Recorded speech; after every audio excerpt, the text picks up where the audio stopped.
The shit, boy, get on my level. Doing 125 in my own way, pedal to metal. One thing that I won't let you do, and that's gas me up. Keep my eyes open, letting nothing pass me up. Oh, I refuse to let you block my shine. No, not today. Oh, and I ain't going without a fight. No, not today. I'll take the light, you hold the camera, don't need more. Ready for action, I'm never lacking, I've seen war. FaceTimes, great minds couldn't conceive or couldn't relate, was robbed a chance to see more. So I aspire to reach higher, to fire inside of me burns brighter until I blow up like C4. Great shit, make hits deep as the sea floor. Paste it, race gets long as the seashore. My star rising, they see me shining like I done been dipped in diamonds. But I be like, where the haters, they seem sure. It's all crickets, they on my dick like a seesaw. With no ticket, it's so sickening, please pause. As I provide the soundtrack to bounce back from each loss. Until we reach the target, we proceed course. There's no quitting, the clock's ticking. I seen how the plot thickens. Regardless, I never let it throw me off. The shit, boy, get on my level. Doing 120.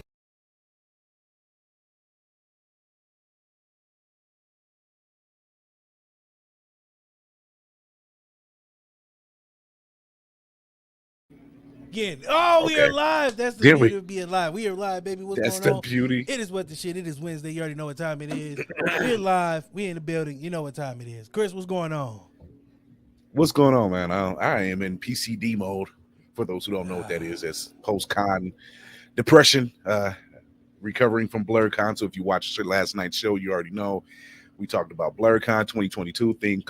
Theme was homecoming. So, yeah. I'm in recovery mode. What about you? Before we have three guests tonight. We're going to be talking about their businesses, how they got started, and what's going on. But before we get to that, I have a piece of business I need to get to. Next year. Well, let's start with last year. Last year, I had this idea, a thing that I looked around the landscape of Ohio content creators and seen that a lot of people don't know each other or seen each other or even know what's going on. So next year, I'm putting together a podcast. Let's not call it a podcast. Let's just call it a content creators networking mixer event. So what's going to happen is right now it's $20 a ticket. Let me explain. $10 that goes to cover cost and fees and whatever. But the other $10 of that is going to a place here in Massillon. I'm going to be getting their name and information. They get inner city youth, and what they do is they teach them content creation, podcasting, and all the nine of trying to be a content creator. To me, that is a worthwhile thing, and they can use funding. The goal is to raise X amount of dollars to give to them. I plan on speaking with them.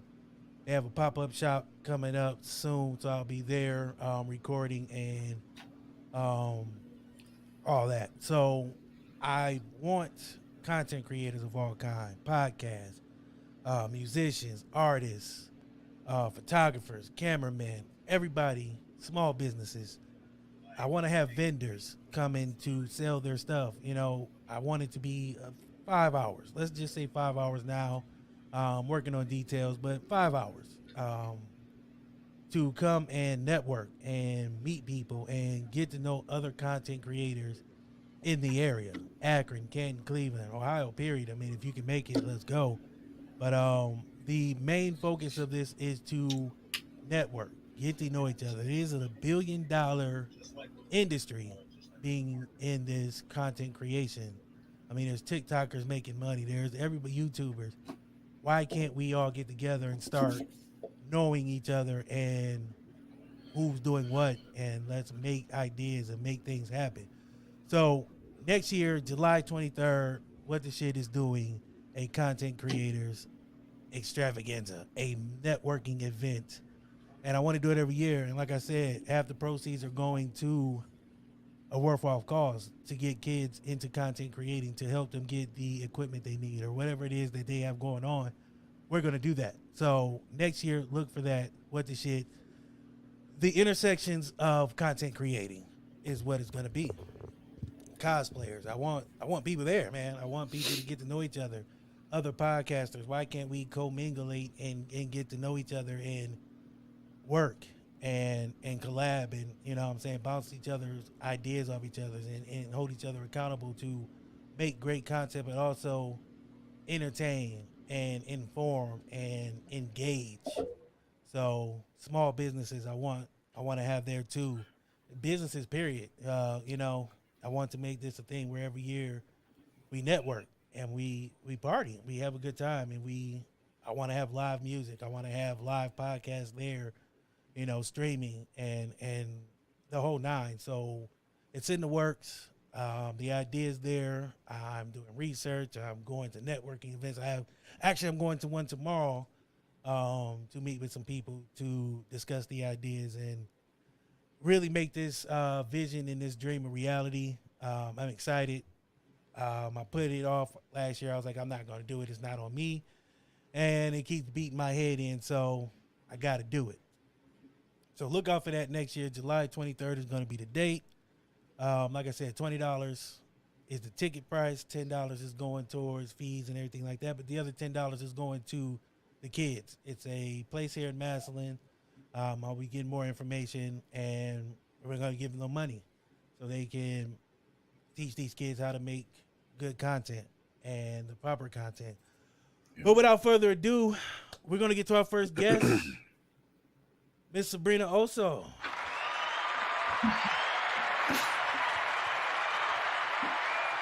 Hello, and thank you for joining us again. If you guys aren't familiar, Miss Oso was also on our Queenish episode, dropping some great knowledge. So I wanted to have her back to discuss what it is that she do and how you can kind of follow in those footsteps. So first of all, thank you for joining us. How are you doing? Very well. Thank you so much, Darius and Chris. Yeah, that discussion panel was awesome. It was really great. Thank you for the opportunity, and for this one as well.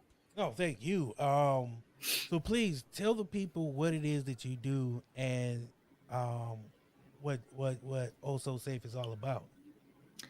Sure. I'm a speaker and consultant on promoting safety and preventing violence in the workplace, schools, but in particular in your place of residence. And we do this by combining education and technology in schools, workplaces, and residences. And how I started is, I say I'm comfortable enough to say this. I've had years of therapy, on and off therapy, that I am a survivor of violence. My father beat my mother on a regular basis, and my mother would beat me. So, in a nutshell, I said to myself, what did I need growing up? What would have helped me growing up? And Oh So Safe actually started as a one-woman show. That show, because I'm a dancer, and that show it was called Home Sweet Home, and I played different women being abused. She goes to her good place. That's where the dancing comes in, but then she's pulled back into the terror of violence. But the show ends really strong, really empowering, and I did a lot of research for the show, and I couldn't believe how common this is, So I said to myself, what did I need growing up? How can I really make a difference in people's lives? I want to say that I'm not a charity. I'm not a nonprofit, because I don't think that's the way to go.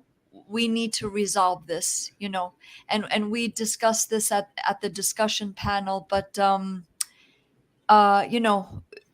nobody should live with abuse, period. So I hope I answered the question. Oh, yes. how does one go about starting um, the process of doing what you do? You know, if somebody um, is a social worker and they say, "Hey, I see a need where this needs to be taught," but also, um, I don't want to say monetize, but kind of get the resources together to um, put together packages or whatever it is, you know, that goes on with that. How does one get started? Well, uh, my business is pretty unique um, because for a while in the beginning, it was kind of assumed, oh, you're a charity, you're a nonprofit, and I'm not, and I don't get assumed that anymore. And I mean, the need is there.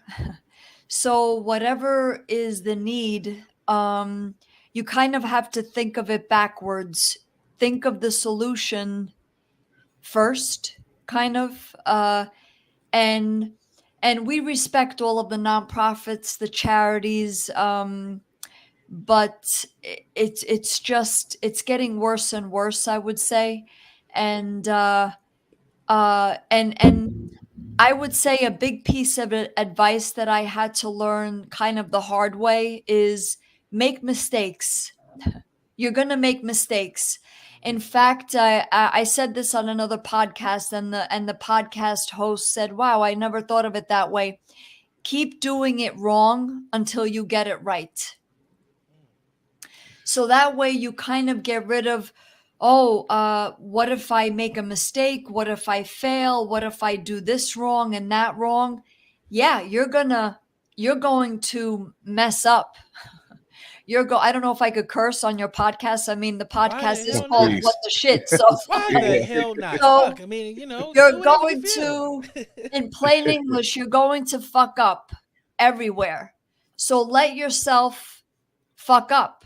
And that way you could fix, you can adjust, you can improve. But if you don't start making mistakes, how can you make it right? You know, so that way you get rid of the judgments and the and not getting started.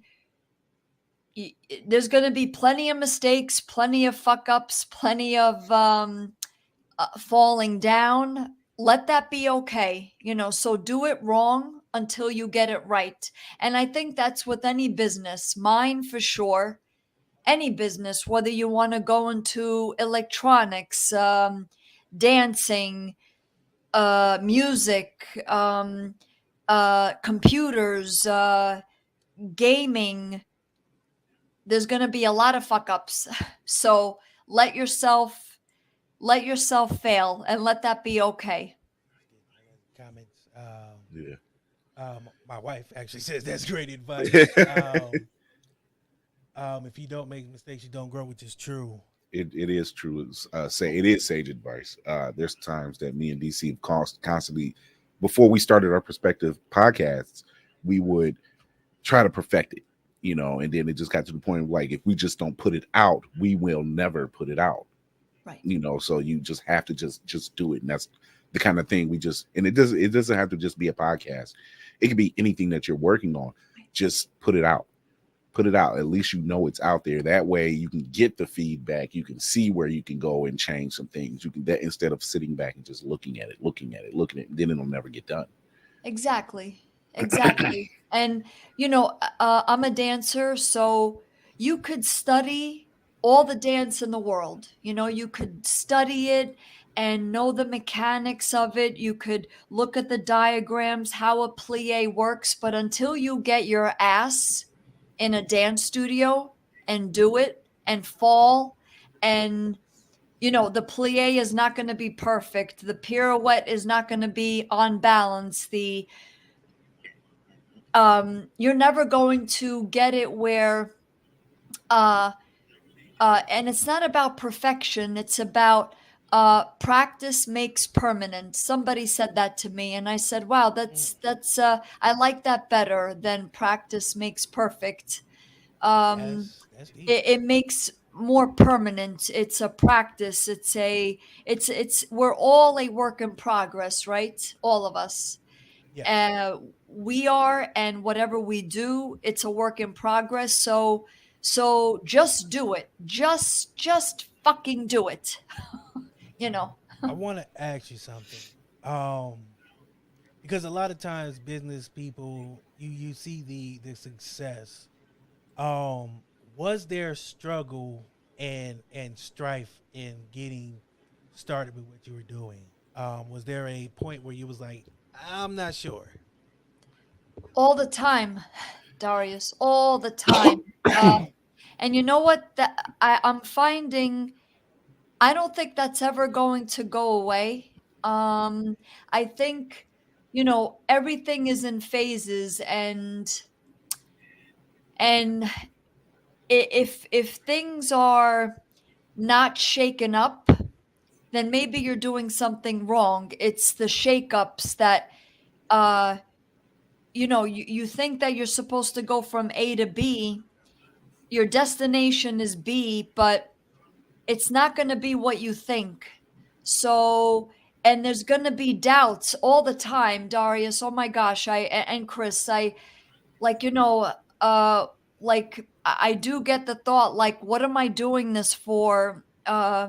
This is a very heavy subject. It's very taboo. It's who wants to talk about abuse? Who wants to talk about violence? And but I have to say, if you put a positive spin on whatever it is that you're doing, people will listen. People will pay attention. People will at least give you a shot. So even if it's something heavy like what we do at Also Safe,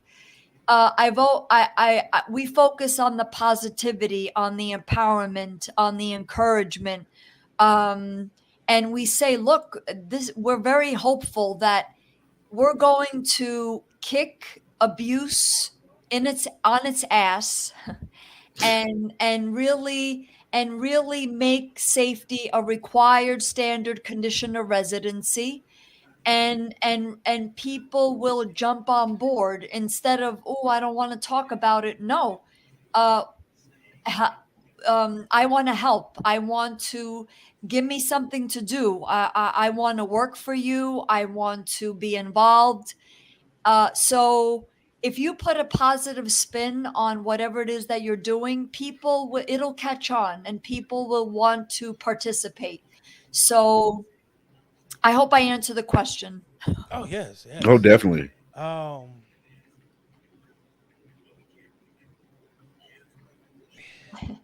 I always find myself wondering and asking myself, um,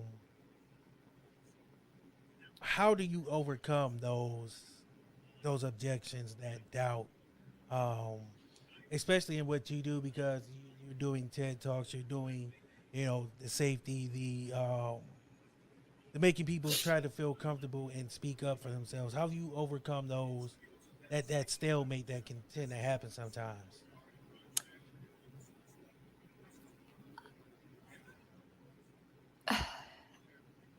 Practice. Uh and and I always have it in the back of my mind, or actually in the front of my mind. It's normal to have doubts. That's part of the business. It's part of success. It's part of everything. I like the show Shark Tank. I used to watch it a lot.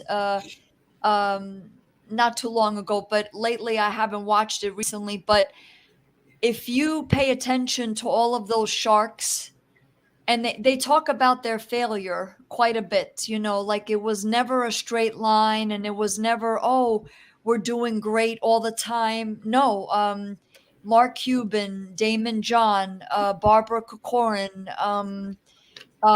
they all failed, and they all had doubts, and they all had um, the what am I doing this for? I should quit. So I would say to your audience, if you're having those thoughts, then you're on the right track. You're on the right track, and you got to believe in what you're doing. Like, I can't tell you how many times I've said to myself, what am I doing this for? Who is paying attention? Who is listening? But then I get feedback, especially from kids, and I'm like, wow, I'm doing it right. Where I thought I was doing it wrong, in fact, I'm doing it right, because the people that suffer the most are the kids, the children in these circumstances. And if I can get a hold of them, of all ages, then I know I need to keep going. If they're feeling better and feeling hopeful, like, oh my gosh, dad is beating up mom, or mom is beating up dad, or I'm getting beat up. But Sabrina, I pay attention to your videos. At my school, you're known at my school. I'm like, shit, I'm doing things right then. That's confirmation, so I would say practice, let doubt, let failure be a normal part of your success. And if you don't believe in what you're doing, then maybe you got to reassess. But if you believe in what you're doing, that's what's going to get you to get up the next morning, no matter what. I hope I answered the question. Yes, You did. Trust me, you did. Good. I'm glad. Sabrina, I thank you for coming by. Please tell the people where they can find you and be a part of your world, if you would. Sure. My website is ososafe.com. My direct email is sabrina@ososafe.com. I'm on all the major social media platforms, LinkedIn, Facebook, Instagram. I just started TikTok. And I just started, so I'm adjusting, and yeah, my TEDx talk is out there, but yeah, on the website we have all sorts of information, and if anybody wants to book us, that's on there. I want to thank you so much for giving us the platform to speak on your anytime. podcast. I really appreciate it, and the positive feedback is always great. Thank you. We Thank appreciate, you. Well, first of all, we appreciate you. Thank you. Both of you. It's always in the back that they keep clapping. We appreciate you and thank you for coming by and sharing with us. Definitely always a good time. Again, you're always welcome here. We appreciate your time and value it, and we will see you again. Yes. Thank you for coming. Thank you. All right, Sabrina. That was beautiful. Dope. I Like the message. love Like the message. the platform. Love the platform. But the party don't stop. We have another guest. There's parties? Yeah, it's We need to start taking tickets at the door. it's a free party. It's a great free party. Well, I guess we need it. Coming up, Inflation and all. Mr. Richard Blake. How you doing? How are you doing? Gentlemen, how are you this evening? Greetings from Right. sunny Costa Rica.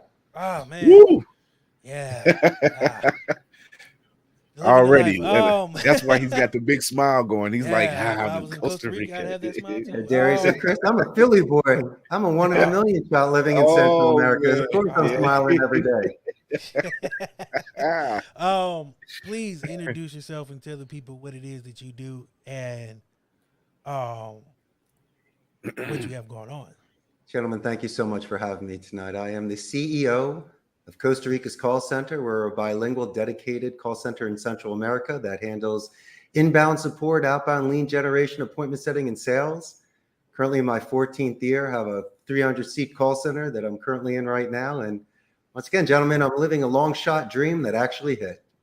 Man, when you said Costa Rica, I was like, well, that's all I need to know. That's, I mean, that's the cherry right there.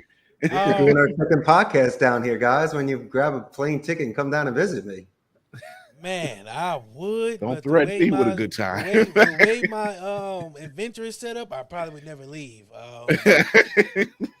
Listen, Darius, if you can get past your parents' guilt, you can live anywhere in the world. So once you get past that first step, the world's your oyster. Yeah, true. This is true. Yeah. What are some of the benefits of being in Costa Rica versus the United States as far as business wise? I'm pretty sure there's a profound advantage to that. Of course. Of course. That's an excellent and logical question. The first thing is, since my company is inscribed in the United States and I work with my clients there, I do have something called a bona fide residency. Since I live outside of the United States for 300 days a year, I'm tax exempt for my first $110,000. So that's a great starting point. Damn, that's a head start. That's a hell of a head yeah, start. definitely. Exactly. So besides my own financial comfort level there, the advantages of working in Central America and Costa Rica. Now, we're north of Panama. We're south of Nicaragua. We're the only democratic society in Central America. There's no standing army, so we put our money back into education. There's a 95% literacy rate. Companies such as Amazon, HP, Intel, and Oracle are here. We're considered the most neutral accent in all of Latin America, and we're huge for ecotourism. So if you like waterfalls and beaches, butterflies, iguanas, monkeys, and any sort of zip lining and fun, and Costa Rica is the place to be. But we have an amazing labor force here with bilingual skill sets. And it's a very professional environment. So you can get virtual agents that will be working on site, but virtual for your company for a fraction of the cost. And it's enabling companies, small to large, to be able to scale and to compare apples and to see why not only Costa Rica, but my specific call center with my own gamification pinball machine company culture can get you some of the best agents in the world. Man, I feel like he just sold. I feel like he just sold me. Yeah, I was going to say he had me with the beaches. Put your checkbook away, Chris. There's no 1995 at the end of this podcast. Don't worry. You had me with the beaches. Butterflies, I'm not that kind of guy, but the monkey scared me. I'm not a monkey myself. How does one go about getting into that line of work? If somebody wanted to start a support center or start just a company, kind of like what you do, what are some of those steps that they can take to get in that line? That's a great question. I think first off, they should be extremely selective of the campaigns that come in. It's not just fulfilling the needs of the client, it's really for the agent, because if nobody chooses to make those calls, you don't have a campaign. That's number one. Number two, there should be things there that should not compromise ethics, values, or morals. You're maybe thinking of the Wolf of Wall Street and Boiler Room and what you see in the movies. Well, not everybody sells stock. There's a lot of people that make a very good living taking and receiving phone calls. I think people should start slowly. What I did 14 years ago was I was renting a turnkey station from an open floor plan. After a couple of years, I rented out a 150-seat place where I built it out. And then just 4 years ago, I built out a 300-seat center. So instead of taking loans out and overextending yourself, I think you should be doing things in a very conservative way because of what happened with COVID and other sort of business setbacks. You need to save enough acorns to survive a winter.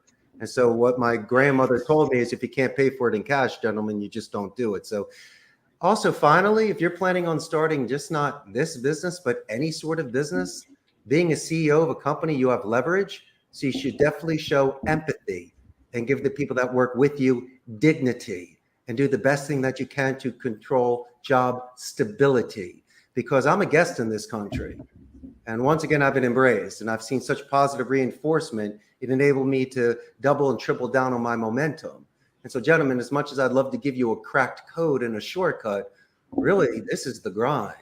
And just like you gentlemen, when you're off the air, how hard you work and prepare for your show and your businesses, so do I.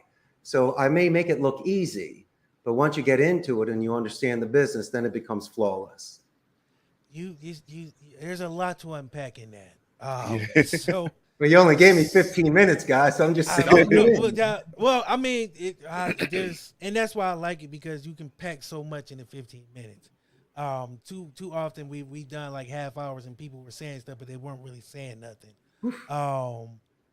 But there's a lot that you just said that makes sense, and it was the last part that made sense to me the most.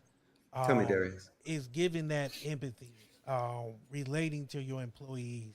especially as a CEO. I've never been one. I'm sure that's a hard crown to carry, so to Not say. really. It's Oh just a well. paper. It's Oh just a well. title. I'm See, just a so man. see that's why you're Mhm. the expert and you're here and I'm not, and that's why we're in the other side of the chairs. Gotcha. So we can learn. But I want to touch on something else. Of course. Working through COVID, how was that for business? Because I think a call center will be a little different. But again, that's why we have you on so we can ask these questions. How did COVID affect business for you? That's why you guys have such a great podcast. Excellent question. There was a plus and a minus. What was my plus? The fact that I was able in my industry to be versatile enough and flexible to have agents work from home. It's very easy for me to put a computer together, connect them through a VPN, and to be able to monitor the work that they do at home. Fine. But this is an environment that's very social. We're a speaking environment. So unlike other industries where you just put your head down and type, no, people are talking, they're engaging, they can feel the energy. There's a ton of synergy here. And so I think that we were missing out on a lot of the live performances that we do and the sort of coaching that we do. We still have quality control and we still manage our agents, but there's a huge difference between a painting and a print. When people are here, they feed off of energy. I can walk the row, stop and give a high five, go downstairs, play some pinball, break some bread together, bond together. So, gentlemen, that was taken away from me. And so when people are virtual, sure, they're saving time and money and they're spending more time at home, but they're isolated and I can see it. Has their work performance dropped? No. And sometimes it's gotten better, but the camaraderie, your best friend, the fact that someone is there for you, like you have with Chris and Chris has with you, Darius, where there's such a strong bond there, you pick each other up and you motivate each other. And so, gentlemen, I'm kind of missing that a little bit. Maybe it's selfish of me and I'm trying to change it back to a hybrid model where people come in for a little bit just to recharge some batteries. But no, my friends, the things have definitely changed. A lot of the agents are using that leverage now and asking only to work from home. But thankfully, my business, that we are capable of still working with the agents in that sort of way. So did I take some setbacks? Sure. I got knocked down. I didn't get knocked out, but we definitely had to make those sort of adjustments. And I think that's something that a lot of businesses and just in society itself had to suffer through, is that bonding. It's something that a lot of people didn't realize we needed, was that, having that physical interaction with a person at your job, at the bar, at the arcade, or at the, wherever the case may be. And I think that's something that is really much needed. We obviously know that this virus isn't going anywhere. It just mutates. Is much like a cold or a flu. They're both viruses. They're always here. But it does mean that you have to find a workaround or another way to continue the business and as status quo. So yeah, I agree. And the labor laws were really strict. Oh, yeah. Thankfully for us, they allowed us 50% occupancy. We chose to do it 20% just to give us a buffer. And the people we keep on site are ones that do PCI compliance, which means they work with credit cards, onboarding new agents so they learn the system, or someone, not saying their home life is bad, but if there's an electricity issue or an internet redundancy issue, they could be at my central located call center and be on a turnkey station within a half an hour. But as I said before, it's really about when you're training somebody and you're with somebody, it's a great chance to reduce some sort of fear and to reinforce their confidence and self-reliance. And it's much more effective when you do it in person than you would virtually. I can't argue that logic. Just how it Try goes. to, but I'm not going to try to either. But I lost my train of thought. That was so good. Hey, you were good. I'm actually That's why the you best, my see, friend. That's why I'm here tonight. I know. Okay, so how does someone, as my phone blows up, people are talking about like, hey, he's great. How does one go about? I don't even know how to put that.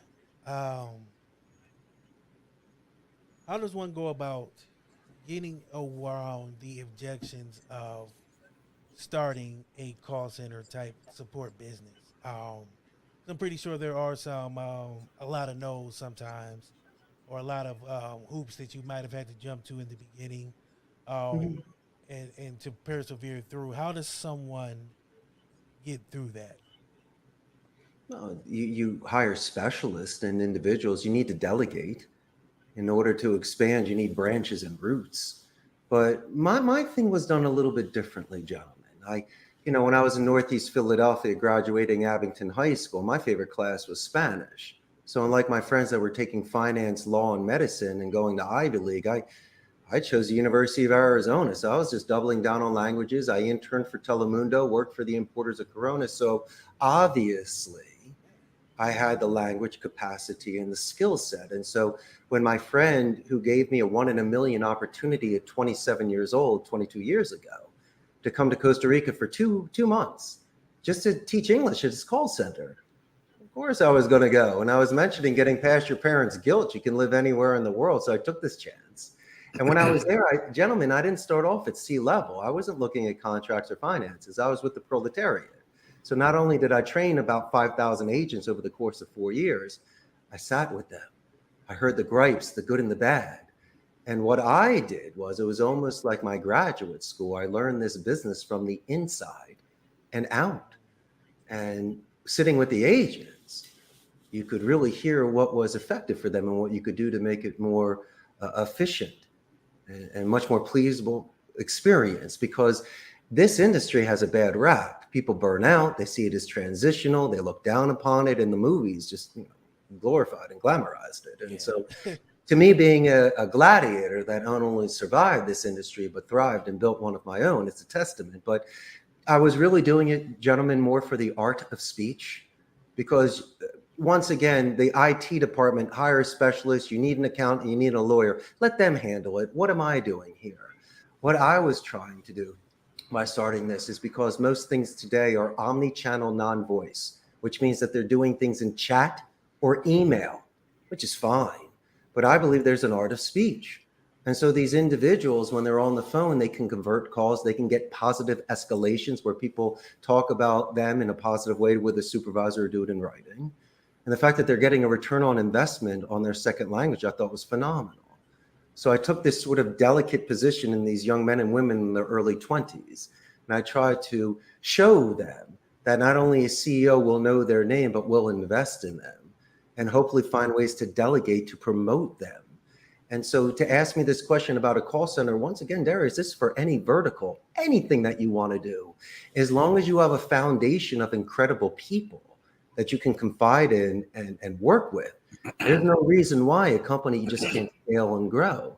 But in our industry, as I mentioned, there is a burnout. It seems monotonous. People can get complacent where they just go through the motions and just read their script. And that's why you get your calls at dinner and you get bothered by people from time to time. If people do a little more active listening and they're more engaged, then what happens is that they have these long-term relationships with these clients. And if you don't think that call centers and being a telemarketing is lucrative, you can make a fortune doing this. And so sometimes it's not the easy way or a shortcut. If you take it the tough way and you hit the gym every day, and you have a good sleep cycle and you have a good diet and you treat your family well, and especially treat yourself well, then people will gravitate towards you and realize that you're stable enough so they can invest their time in you and your company and then put wind in your sails. So, Darius, I hope that answered that question in more of a roundabout way. I have no argument. It answered the question. It gave you more answers. It gave you other chapters to go read through. So you guys are getting the best out of me. The best thing to do on your podcast, as you're saying, is just being real. And so as sincere as I can be and just telling you my secret sauce, if it could assist your audience, that's my pleasure. That is, and that's why you're here. And your audience doesn't know that not everybody gets on your show, because I watched it, I wrote to you, and you're like, wait a second. So I had to be vetted a little bit before coming on the show. Okay, and so I respect that. You guys take it seriously. I received like a ping, and I'm like, what's going on? And he had scheduled himself, and I'm like, okay, that's new to me. I never had nobody just like, hey, I'm getting on your show. I liked it and I appreciate it because that shows me we're doing something right. That people just like, you know what, I ain't even gonna talk to them. I'm just gonna book myself because I want to be here. So I appreciate that, and I appreciate your honesty and your candor. How can people get a hold of you, or get in touch with you, or if they want to do business? How can they do that? Well, they can buy a first-class plane ticket and come and visit me. I've already mentioned that. That's the most important thing. You offering first class tickets That's on right. behalf of America and down Costa Rica soon. There's gonna be nobody left here but us and the mice. You gentlemen can give me a call, 888-271-6750. Shoot me an email at ceocostaricascallcenter.com. And I also have a very large Facebook fan page, about 98,000 local Costa Rican ticos, and they can't wait to meet you. So there's just many ways in which you can find me and we can share ideas. Thank you. Let me give you this. I like Richard's energy. Oh, I love it. You're giving me Rocky music. Again, appreciate you for coming on. Definitely want to have you back. Enjoyed the knowledge. So jam-packed in there. And you good. I see why you are the CEO and I'm not. 'Cause you know your stuff. You are But you will be knowledgeable one and- day when the time is right. Now, gentlemen, it took me into my mid-30s to do this. Let's be forthright here. I needed impulse control. I needed to be much more mature. And also I needed some finances. So don't think I was some whiz kid back in my teens and 20s. Oh, no. I was a very much late bloomer that was still on a vision quest. I was almost looking to find myself before I real quick. decided to do this. It's kind of, I wouldn't say funny you say that. Can you speak on that, on the longevity, the long haul of it? Because some people think that you seem to get this overnight success and that you're gonna just make it because you want it. And a lot of people don't realize. I tell them, like, I don't sleep when I do podcasting. Like, you can ask my wife; she's been in the comments. After I get off a show, I'm still amped up. There's still that energy. There's still, I feel like there's more I need to do, so I don't sleep. You said it took you a while to get where you're at. How did you, like, keep going? Like, what was that? Like, is there, because some people have different motivations. Some people have different tactics they use to, there she goes, at all. I don't sleep at all. That sounds more like she's screaming at you. That's what it sounds. I'm always getting yelled at, but we're not going to talk about that right now. How did you manage to maintain sanity in a world that tells you that you have to succeed right now? We've all been given predisposition opinions, and we have individuals that try to influence our career choices. That's living someone else's life. That's not living your own life. And looking back at the commitment that I made to myself at 18 years old, I stuck with that commitment. Most people quit 80% in, and there's a ton of naysayers and gray believers out there that love you and care about you, just afraid for you because they've never done it before. And for me to try to compare notes to my family about moving abroad and starting a business, they once again thought that it was unrealistic and something they couldn't compare with. But gentlemen, I have a very good argument with that. At the turn of the last century, my great-grandparents came over from Europe. They learned English. They were entrepreneurs. They started their business. So my argument was, I'm just making the circle complete. I'm just not going back to Europe. I'm going to another country. And if great-grandpa did it, then I should be able to do it.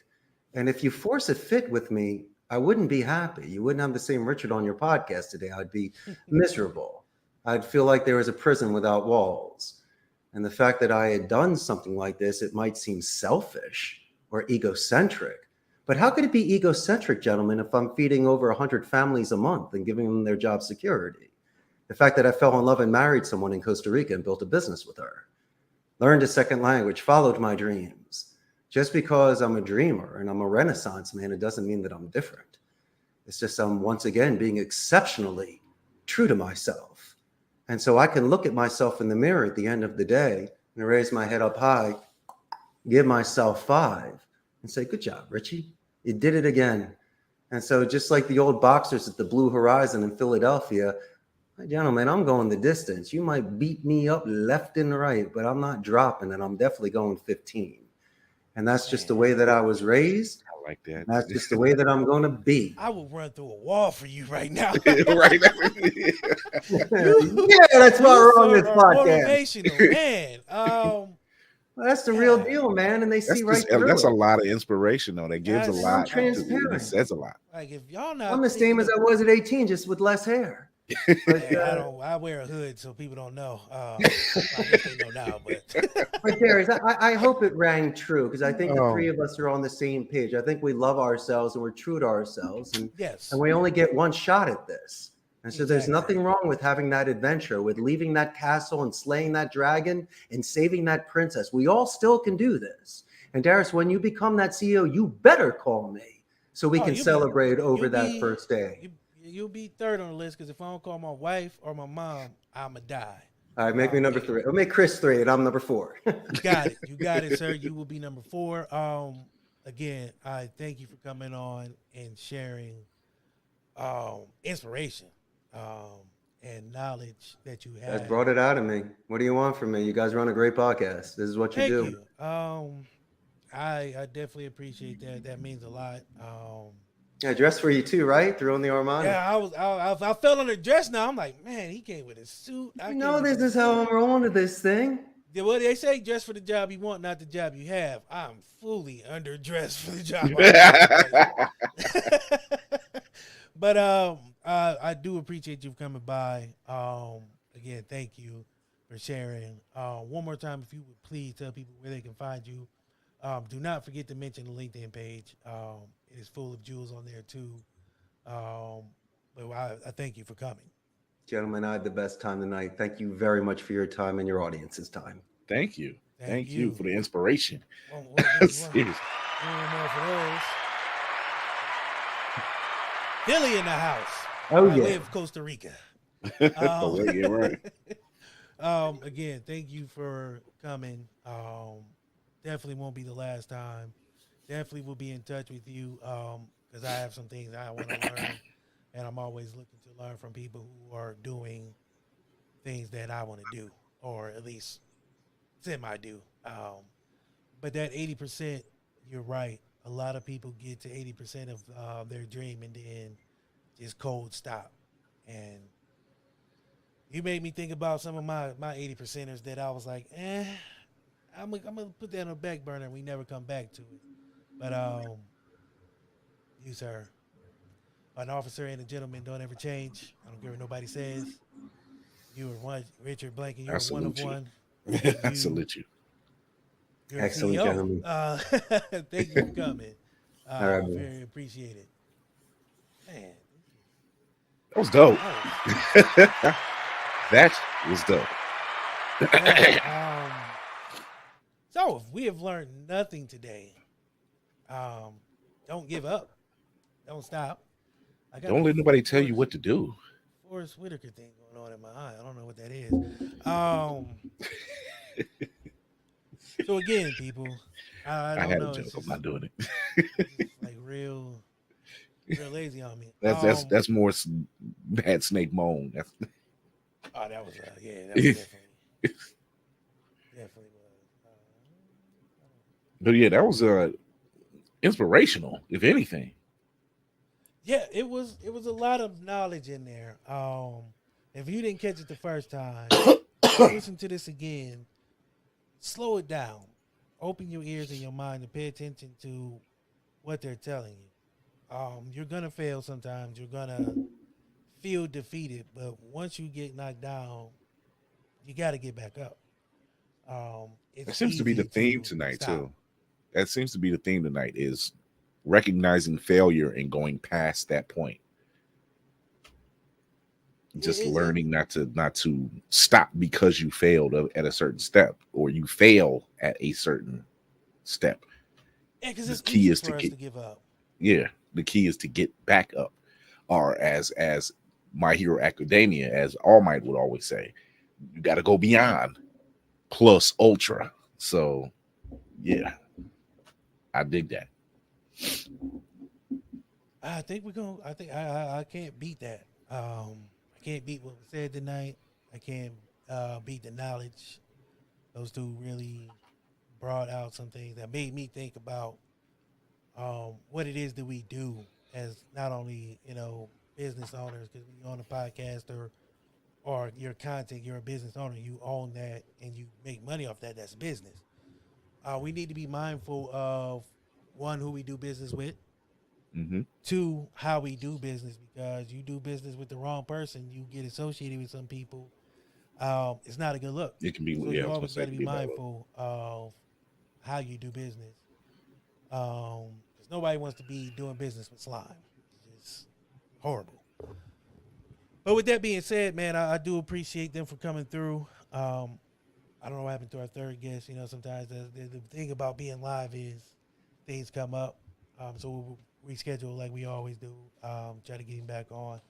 But again, from the announcement from earlier, next year, July 23rd, I'm putting together a content creator mixer.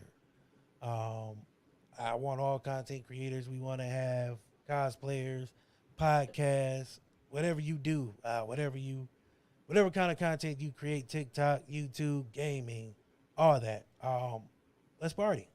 And when I say party, I don't mean like drinking and get crazy. I mean, let's all get together, Definitely have a not my good lord. time. Oh God, my Lord. And you're right. You can't help but say it. The shoulders go up. And have a good time and network. Get to know each other. Get to know who else is making content in your area, because there's a lot of people who are doing it you might not know. Collaboration and network has gotten me a long way in this podcasting game in 2 years. So I want to give back. I want to bring people together. Let's bridge these gaps. Form these bonds that they said we shouldn't, because all content is good content when you're making it the right way. Right. So And sometimes quality is best over quantity as well. It all depends. That doesn't mean to say, like with our first guest, to sit on your content and try to perfect it. yeah, no, we Is ain't doing that that. yeah. You getting a Your full quality Monty. comes your However it quality come your out, that's quality how it's comes coming over out. time. Your quality comes over time. So Um, it's all about consistency. the venue is TBD. Is that right? TBD to be To decided. be Okay, yeah, discussed TBD. But it will be or $20. to be announced. TBA. TBA. Either way, I don't know. Went away. Semantics. They're only words. They don't control us. We control them. $20. So $10 is going towards fees and costs and everything like that. But the other $10 here in Maslin, and I got to get the name from my wife. There's a place where any sort of youth go to learn how to be content creators, learn how to make podcasts, learn how to run a podcast, all kind of media. And I want to give back. So I'm taking $10 off of every ticket, and we're going to put that money together and take it to this to this place, and so they can get equipment or they can do more for these kids, so they're not running the streets or doing crazy stuff, but they're learning how to make content. So the future of content creating is in better hands. It's what is needed, because the future of content creating is $1 billion industry. I don't know if y'all know that, but it's billions of dollars being put into podcasting, Yeah. into content creating. So why not give back to the kids who are trying to learn how to make content, who are looking up to the people who make content? So, like I said, July 23rd of next year, the content creators mixer ball extravaganza, whatever we gonna call it, is happening. I'm scouting. Keontae Tynett is the person who runs it. I'm actually going to be in contact with them real soon to talk and sit down and go over some logistics. But I want to give back to these kids. I want to give back to, and next year it might be a different organized. Why can't organization? Organization. Yeah, that word. I don't like that word. I can never say it. It's always that N and IG thing that just fucks me up. But anywho, part of the proceeds from each one will go to a black organization that is doing stuff for kids in either content creating or some arts area, whether it's a dance troupe or painting or whatever it may be that we decide going forward. But this not this year, next year, it's going to be the kids who are trying to make content, man. The future podcasters of America, the future TikTokers, you know, the YouTubers. So, like I said, $20, it's not a lot. You guys pay more than that to go out and not have fun at the club. So why not spend that money, come out, network, have a good time. I want to get live entertainment. I want to have vendors there selling their merchandise, small businesses involved. I want to make this a thing where we're bridging those gaps to where content creators and businesses meet, and we can talk sponsorships, or we can talk to guys who do voiceover, so you can learn how maybe you want to become a voiceover, or there's a director that wants to come in. You know, I want to try to tap into all that so we can have a place to Ohio can have, because we look around, there's all other places that have these kind of things. I looked around, there's none in Ohio. None. If there is, I don't know. I mean, it might be small, but I want to make it happen. Small cons, but not small conventions of the venue that you're talking of. I cringe at the word convention for this, or con, because I don't want it to be, and no offense to cons or conventions, gimmicky. It's a 5-hour night, streamlined with, like I said, I want to have live musicians come in and do their music. Live podcasts being recorded right there.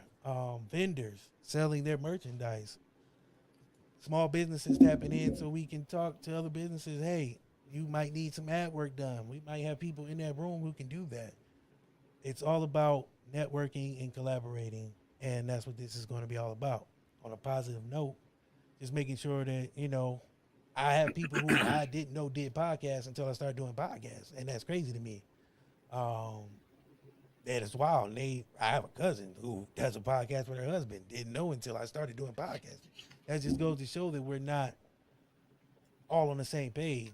And that whole, we shouldn't, because when I started this, I was told podcasters shouldn't podcast with other podcasters, which never made We broke any that sense to mold. me. We broke that mold a long time ago. That shit never made any sense to me. Why would I not work with somebody who's doing dope work, who is trying to go, you know, where I want to go, or where we're trying to go where they want to go? Why can't we work together? Like there's that weird unladen wall that I want to break, because it's about time that we work together. Like I said, there's $1 billion out there. I ain't asking for $1 billion. I want my cut so we can eat good and feel good. But why can't we all work together on one common goal? So next year, July 23rd, is happening. I'm putting it in the atmosphere so people know I'm not playing. And also, so nobody try to take my shit, because it's my idea. Nigga, it's mine alone. Don't nobody say nothing. No, but I got Dave Chappelle, man, when you did that. I hope everything bad happens to you and you alone. I don't hope nothing bad But happens. not like that. Nothing like that. Shout out to Leah Brown. I'm going to a networking mixer event tomorrow to be in a room full of business people. I'm nervous as hell because I know I'm going to say something stupid at one point to somebody. But it's an experience for me to, one, get in a room full of people who are doing things that I want to do, but also network so I can try to learn and be better so we can all be better. Because what I learned, I want to teach somebody else so they can take that information, and we keep recycling that information so it's not lost. Because too many times we have podcasters who have knowledge of what they're doing or how to do it, but they don't want to share it. They don't want to give up the golden ticket. They don't want to give up that knowledge because they're either, one, afraid that somebody's going to take it and surpass them, or two, they want to be able to say, I got the sauce and that's it. I don't care about none of that. I'm just having fun. I'm playing with house money. We've been doing this 2 years and we wasn't supposed to be doing it for one, so fuck it. But for me, it's like I said, it's all about the networking and collaboration. It's all about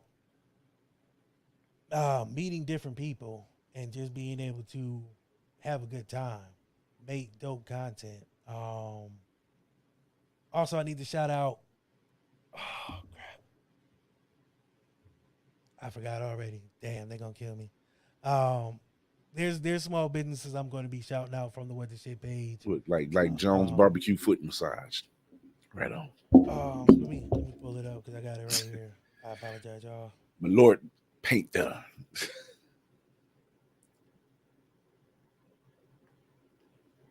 I thought I sent that to him. Oh my God.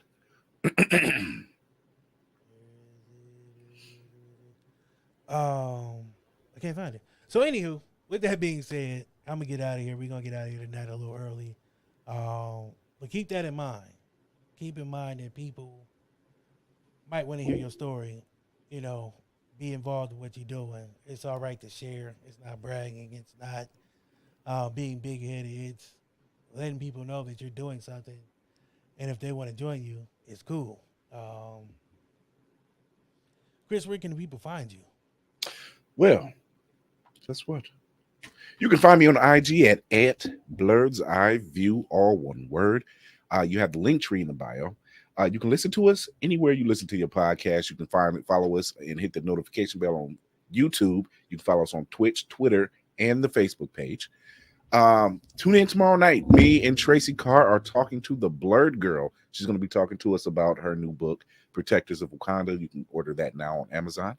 And we're going to be talking about not only on her book, but Stranger Things. And we're recapping Miss Marvel and everything in between. So you want to tune in for that tomorrow at 8:30 p.m. Eastern, all on the socials, all at the same time. Tune in, have a blast, get you some pop starts to get your day going right. Who never knows? But tune in for that for tomorrow night. That's it for me. Let's see. I'm going to put this on the screen because I'm too lazy to read it. You see it at the bottom of your screen. Read the shit. I'm not going to do it. Again, I want to thank our guests, Sabrina and Richard, for sharing what they do, how they do it, and how they got started. Next week is music. We got some music guests coming through. My boys from Low Society, Philly's own Low Society, is going to be in the building. Talking about their new music and what they got going on. But the time I want to tell y'all about is in 2 weeks. 2 weeks from today is a 2-year birthday blowout for this show. Been on the air for 2 years now. Can't believe it. I feel so old. Seems like yesterday they was telling us, no, don't do this shit now. We doing this shit, so we having fun, man. But again, it's not about me. It's about y'all's. The people who support, the people who put up with what we do. Especially my wife. I got to thank her for letting me be crazy. It sounds like she just did something to make you. Okay, no, she didn't say that. Good. No, she's not here. She's Oh my God. But I'm trying to answer emails and everything like that. It feels good. That's what I've been doing the whole time. It feels good to be around for 2 years. Often I thought about when I reached the 80% of this thing, quitting. Yeah, see, she's not here. At 80%, I thought about quitting. Yes, madam. There's a few times I thought about shutting down the show and just being like, I don't want to do it no more. The problem was I got caught up in everything but what I was doing and who I was doing it for, and I forgot. I kind of listened to some of the outside noise and the people who were talking numbers, and listeners and viewership and all that bullshit. And I forget that I say every night, I don't care whether it's one person watching or a million, we're going to give y'all the same show, which we have done. But then there's those times where we're not doing the show, and I'm going through everyday life and thinking about, I got to do this, I need to do that. And it becomes a lot when you're trying to live life and also provide, I guess, entertainment, a distraction, something, whatever it is we do here that you guys enjoy that makes you guys watch. That's what it is. Oh my God. But it becomes easy to become distracted when you think that you're not winning. But then sometimes I'm reminded by people who just schedule themselves and be like, fuck it, I don't care if he didn't ask me to be on the show, I'm being on the show. That means a lot to me. Because I always tell that story that we couldn't buy a guest our first season. And we couldn't get nobody to come on the show. And niggas was like, I ain't fucking with you niggas. What the shit ain't it? And now? But now it is. You know, now we become something The viable. sheet. But it's not because of anything we say on here or anything we do. It's more because of the guests that are gracious enough to give their time. It's more because of the people who watch, the people who share, the people who support what we do. It's because of you guys. We can sit here for 2 hours and talk shit, and it might not mean a thing until people start sharing or people start liking or people get engaged. And that's what it's all about. So I want everybody to join us in 2 weeks. Well, actually every week, but 2 weeks especially as we celebrate 2 years of this show being birthed it. July 26th of some odd 2020 is when the first show ever aired, and it was rough. My thing was like me on the background.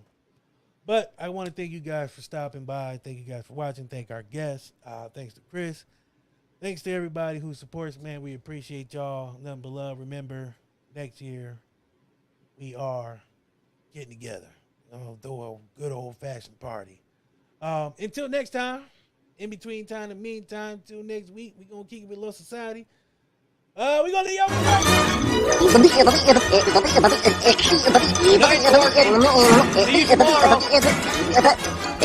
Go home, folks.